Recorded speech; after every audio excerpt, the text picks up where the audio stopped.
Assalamualaikum warahmatullahi wabarakatuh. Perkenalkan, nama saya Yurida Azraini dengan NIM 2130110023. Kali ini saya akan menjelaskan tentang asam dan basa. Asam adalah senyawa yang melepaskan ion H+ atau ion hidronium H3O+ jika dilarutkan dalam air. Basa adalah senyawa yang akan melepaskan ion OH- jika dilarutkan dalam air.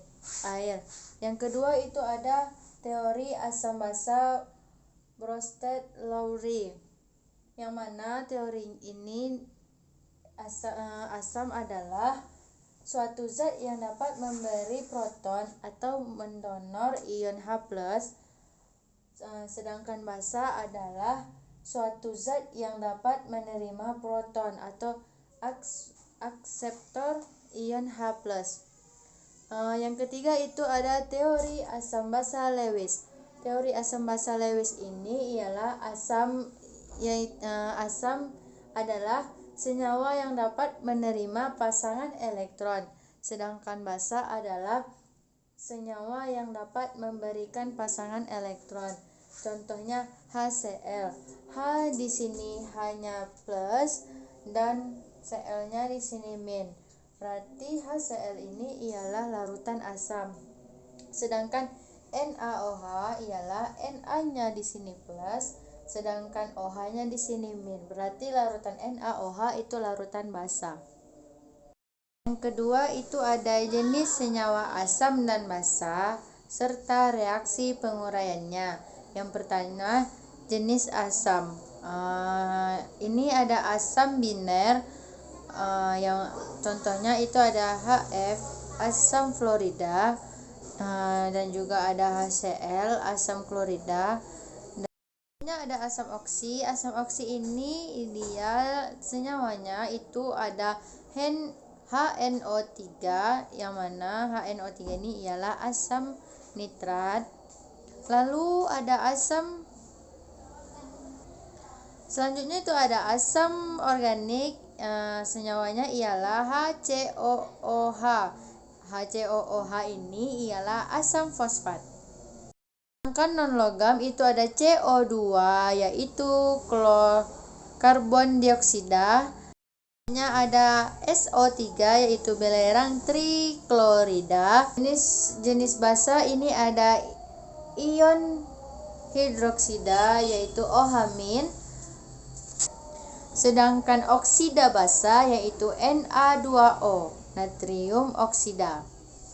Ketiga itu ada indikator asam basa. Indikator asam basa ini ialah bahan yang mengandung senyawa yang dapat memperlihatkan perbedaan warna ketika bercampur dengan senyawa asam maupun basa. Yang pertama itu ada yang A, itu ada kertas lakmus.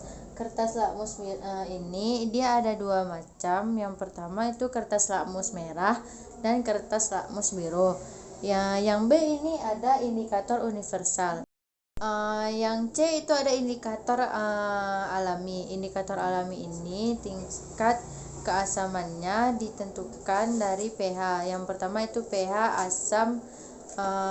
pH asam ini dia kurang dari 7, sedangkan pH basa itu dia besar dari 7.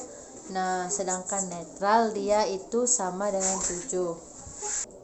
Yang keempat itu ada kekuatan asam basa. Kekuatan asam basa ini pH asam pH asam itu 1 sampai 3 itu pH kuat. pH kuat ini biasanya lebih kecil dibanding pH asam lemah. pH asam lemah ini 3 sampai 5. Sedangkan pH basa itu pH basa kuat itu 12 sampai 13. Sedangkan pH lemah itu 9 sampai 11. Biasanya pH basa kuat lebih besar dibanding pH basa lemah. Nah, yang terakhir itu yang kelima, ialah peranan pH dalam kehidupan sehari-hari. Yang pertama itu ada pengawetan makanan, yang kedua itu ada produk perawatan, yang ketiga itu ada kontrol pH kolam renang. Mungkin sekian video dari saya, lebih dan kurang mohon dimaafkan. Wabillahi taufiq wal hidayah. Wassalamualaikum warahmatullahi wabarakatuh.